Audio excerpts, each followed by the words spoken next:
Presidente ng MP promotion na si Sean Gibbon sinabing posible ang pagbabalik ni Pacman at lumaban sa Saudi Arabia.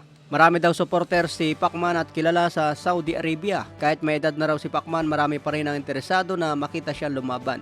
Binanggit ni Sean Gibbons mga tol ang pangalan ni Gervonta Tank Davis. Masayang laban daw ito para kay pambansang kamao.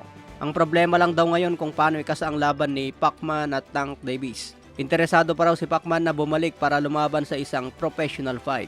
Kaya abangan po natin kung sino ang ipalaban kay Pacman. Sinabi ni Pacman dati na walang problema kahit si Tank Davis ang kalaban. Basta umakyat daw ito sa 147 or magsalubong sa 143 pounds. So anong masasabi niyo mga tol? Kaya bang wasakin itong si Tank Davis? O kaya tayo ang mawawasak? Sa iba pang balita, bad trip si Ryan Garcia kay Oscar De La Hoya. Nag-announce si Ryan Garcia na lalaban daw kay Rolly Romero. Pero may problema si De La Hoya. Masyadong mataas daw ang presyo ni Rolly Romero.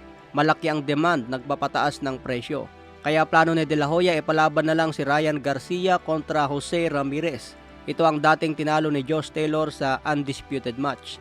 Bagong pirma lang si Jose Ramirez under ng Golden Boy promotion. Kaya plano agad isagupa kay Ryan Garcia. Pero hindi nagustuhan ni Ryan ang plano ni De La Hoya dahil ayaw niya lumaban kay Jose Ramirez. Kaya hindi ngayon magkasundo si Ryan Garcia at De La Hoya. Sa iba pang balita, Jerwin Ancahas todo ensayo sa paghahanda laban kay Takuma Inoue. Maglalaban ang dalawa sa February 24. Dedepensa ni Takuma Inoue ang WBA bantamweight belt. Ito ang balak kunin ni Jerwin Ancahas. Hindi lang basta kunin kundi balak din durugin ang kapatid ni Naoya Inoue. Malakas si Jerwin Ancahas mga tol at siguradong mapapalaban ng gusto si Takuma Inoue. Hindi porke Inoue ang apelyido malakas na agad. Siguradong dadaan sa napakahirap na laban itong si Takuma Inoue. Determinado at gutom sa panalo si Jerwin Ancahas. May nakatayang belt sa laban kaya kailangan manalo. Abang na lang po natin yan sa February 24. Dadayo sa Japan si Jerwin Ancahas para wasakin si Inoue.